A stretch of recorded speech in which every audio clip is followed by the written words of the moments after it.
So guys, in this video I will tell you how to turn off professional mode on Facebook or how to turn off Facebook professional mode on Android phone. So first of all, open up the Facebook application, then click on your profile image onto the top right. Then again click on your name or your profile image and it will take you to your profile. Then click on these three dots. So as you can see that my Facebook professional mode is turned on. So I will just click on these three dots here, and then here you can see turn off professional mode. I will just click on this one, and then I will click on continue here, and then I will click on turn off.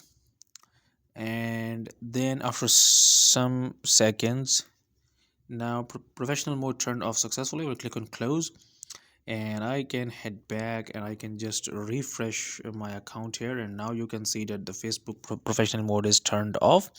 And you can actually enable this by again going on to the three dots here and click on turn on professional mode. Okay, so that's how you can turn off Facebook professional mode. So guys, if you find this video useful, kindly like this video and subscribe to my channel, and I will see you in the next video.